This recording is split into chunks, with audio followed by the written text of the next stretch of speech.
এখন শুনবেন আজকের গুরুত্বপূর্ণ খবরের শিরোনাম। যুদ্ধবিরতির মধ্যে লেবাননে ড্রোন হামলা, ইসরায়েলের হতাহত ৮। ফিলিস্তিনদের গাজা থেকে তাড়ানোর পরিকল্পনা ফের প্রত্যাখ্যান করেছেন সৌদি। গাজায় জাতিগত নির্মূল চালানোর ট্রাম্পের আকাঙ্ক্ষার বাস্তবায়ন কি সম্ভব? সরকারি চাকরিতে বৈষম্যমূলক কোঠা বাতিল করল পাকিস্তান। ৩৬ করে নিরাপত্তা বাহিনীর ২ সদস্য সহ ৩৩ মাওবাদী নিহত। আফ্রিকার সংখ্যালঘু স্বেচ্ছাসেবক সংঘদের যুক্তরাষ্ট্রে পুনর্বাসনের প্রস্তাব ট্রাম্পের।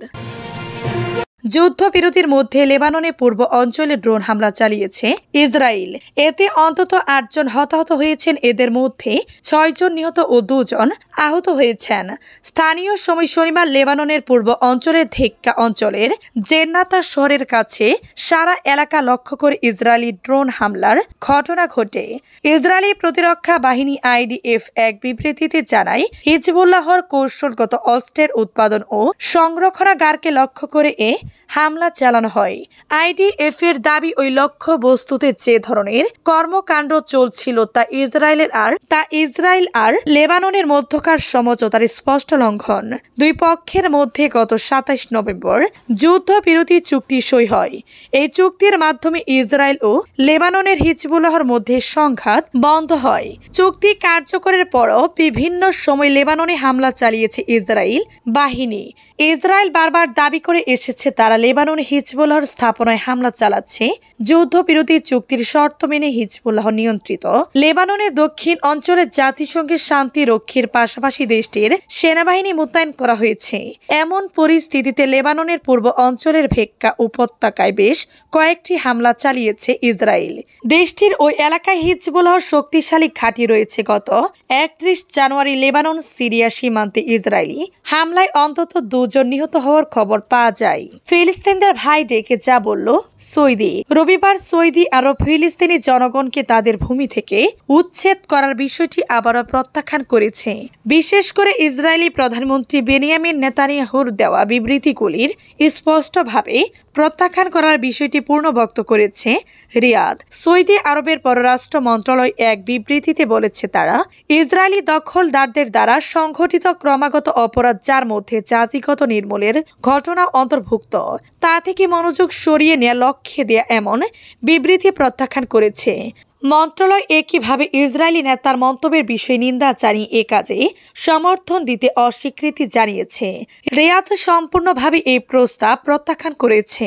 সৌদি পররাষ্ট্র মন্ত্রণালয়ের বিবৃতিতে বলা হয়েছে, এই চরমপন্থী দখলদার মানসিকতা ফিলিস্তিনির ভ্রাতৃপ্রতিম জনগণের কাছে ফিলিস্তিনি ভূমির অর্থ এবং এই ভূমির সাথে তাদের ঐতিহাসিক এবং আইনি সংযোগ কি তা বুঝে না। তারা গাজা উপত্যকাকে সম্পূর্ণরূপে ধ্বংস করেছে, ১,৬০,০০০-এর বেশি মানুষকে হত্যা এবং আহত করেছে। গাজায় জাতিগত নির্মূল চালানোর ট্রাম্পের আকাঙ্ক্ষার বাস্তবায়ন কি সম্ভব? ফিলিস্তিনের গাজা উপত্যকা জুড়ে কয়েকদিন আগে দেখা গেল উদ্ধাস্ত হওয়া ফিলিস্তিনদের উচ্ছ্বাস, সেই সঙ্গে পরিবার ও স্বজনদের সঙ্গে অস্ত্রসিক্ত চোখে পূর্ণ মিলনের অভূতপূর্ব সব দৃশ্য।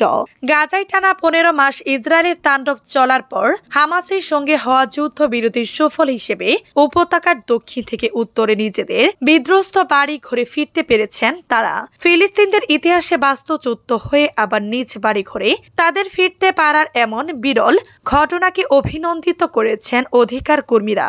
তবে যুক্তরাষ্ট্রের প্রেসিডেন্ট ডোনাল্ড ট্রাম্প উল্টো অবস্থানে। তিনি গাজা খালি করে এখানকার সব বাসিন্দাকে প্রতিবেশী দেশ মিশর ও জর্ডানে পাঠাতে চান। দ্বিতীয় মেয়াদে মার্কিন প্রেসিডেন্টের দায়িত্ব নেয়ার পর গত ২৫ জানুয়ারি ট্রাম্প সাংবাদিকদের বলেছেন, আমি চাই মিশর গাজা থেকে আরো মানুষ ফিলিস্তিনি নিয়ে যাক। আপনারা সম্ভবত ১৫ লাখ মানুষের কথা বলেছেন, তাদের অন্যত্র সরিয়ে নিয়ে গাজা খালি করতে হবে আমাদের। ট্রাম্প আরো বলেন, গাজার বাসিন্দাদের সাময়িক সময়ের জন্য বা স্থায়ীভাবে এসব দেশে সরিয়ে নেওয়া যেতে পারে। সরকারি চাকরিতে বৈষম্যমূলক কোটা বাতিল করল পাকিস্তান। সরকারি চাকরিতে বৈষম্যমূলক কোটা ব্যবস্থা বাতিল করল করল পাকিস্তান। এই কোটার আওতায় দেশটির সরকারি চাকরিজীবীদের পরিবারের সদস্যদের স্বয়ংক্রিয়ভাবে চাকরি পাওয়ার ব্যবস্থা বাতিল হলো। শনিবার ৮ ফেব্রুয়ারি পাকিস্তানি সংবাদ মাধ্যম এক্সপ্রেস ট্রিবিউনের প্রতিবেদন অনুযায়ী মূলত চাকরিরত অবস্থায় মারা যাওয়া কর্মচারীদের পরিবারের সদস্যদের কোনো ধরনের পরীক্ষা বা প্রতিযোগিতা ছাড়াই চাকরি পাওয়ার যে বিধান দেশটিতে এতদিন ছিল সেটা বাতিল করা হয়েছে। এ বিষয়ে সুপ্রিম কোর্টের সিদ্ধান্ত বাস্তবায়নের সব মন্ত্রণালয় ও বিভাগকে আনুষ্ঠানিক নির্দেশনা দিয়েছে দেশটির সংস্থাপন বিভাগের জারি করা বিজ্ঞপ্তি অনুসারে ২০২৪ সালের ১৮ অক্টোবর দেয়া সুপ্রিম কোর্টের রায় মেনে কর্মচারীদের পরিবারের সদস্যদের চাকরি পাওয়ার এই সুবিধাটি প্রত্যাহার করা হয়েছে। এর সিদ্ধান্ত সুপ্রিম কোর্টের রায়ের তারিখ থেকে কার্যকর হবে। তবে মূলত কর্মচারীদের পরিবারের সদস্যরা এখনো প্রধানমন্ত্রীর সহায়তা প্যাকেজের অধীনে অন্যান্য সুবিধার জন্য যোগ্য হবেন। স্মারকলিপিতে স্পষ্ট করা হয়েছে, সন্ত্রাসী হামলায় প্রাণ হারানো আইন শৃঙ্খলা বাহিনীর সদস্যদের পরিবারের জন্য এই সিদ্ধান্ত প্রযোজ্য হবে না। ছত্তিশগড়ে নিরাপত্তা বাহিনীর ২ সদস্য সহ ৩৩ মাওবাদী নিহত। ভারতের ছত্তিশগড়ে বন্দুকযুদ্ধে নিরাপত্তা বাহিনীর ২ সদস্য সহ ৩৩ মাওবাদী নিহত হয়েছেন। রবিবার ৯ ফেব্রুয়ারি সকালে বিজাপুর জেলায় এই ঘটনা ঘটে। ভারতীয় সংবাদ মাধ্যম এনডিটিভির খবরে বলা হয়, বন্দুকযুদ্ধে ৩১ জন মাওবাদী নিহত হয়। তবে পাল্টা হামলায় ২ জন নিরাপত্তা বাহিনীর সদস্যরও মৃত্যু হয়েছে। গুরুতর আহত হয়েছেন আরো ২ জন। এক পুলিশ কর্তা জানিয়েছেন, গত শুক্রবার বিজাপুরের জঙ্গল এলাকায় মাওবাদীদের পশ্চিম বস্তার ডিভিশনের সদস্যদের উপস্থিতি সম্পর্কে খবর মিলে। তারপরে ওই এলাকায় অভিযান শুরু করে কেন্দ্রীয় বাহিনী, সিআরপিএফ, ছত্তিশগড় সশস্ত্র বাহিনী এবং কোবরা ইউনিটের সদস্যরা। শনিবার রাত থেকে শুরু হয় এই বন্দুকযুদ্ধ। গত ৩ জানুয়ারি থেকে বস্তার ডিভিশন জুড়ে নতুন করে মাওবাদীদের বিরুদ্ধে অভিযান শুরু করেছে যৌথ বাহিনী। বিজাপুর ও সুকুমার পাশাপাশি নারায়ণপুর, দন্তেওয়াড়া, জগদলপুর, কাকের এবং কুন্ডাগাঁও জেলার পাহাড় জঙ্গলে চলছে তল্লাশি অভিযান। সপ্তাহখানেক আগে বিজাপুর যৌথ বাহিনীর সঙ্গে বন্দুকযুদ্ধে ৮ জন মাওবাদী নিহত হয়েছেন। গত বছরে ভারতের সরকারি হিসেবে ২০০৭ জন মাওবাদী নিহত হয়েছেন।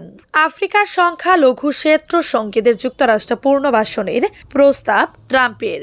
আফ্রিকার সংখ্যালঘু স্বেচ্ছাসংঘদের যুক্তরাষ্ট্রে পুনর্বাসনের প্রস্তাব ট্রাম্পের। দক্ষিণ আফ্রিকার সংখ্যালঘু স্বেচ্ছাসংঘদের প্রতিনিধিত্বকারী কয়েকটি সংগঠন গতকাল শনিবার যুক্তরাষ্ট্রের প্রেসিডেন্ট ডোনাল্ড ট্রাম্পের একটি পরিকল্পনা প্রত্যাখ্যান করেছে।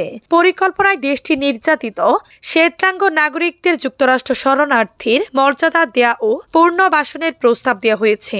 এ বিষয়ে গত শুক্রবার ট্রাম্প তার সই করা এক নির্বাহী আদেশে বিস্তারিত তুলে ধরেন।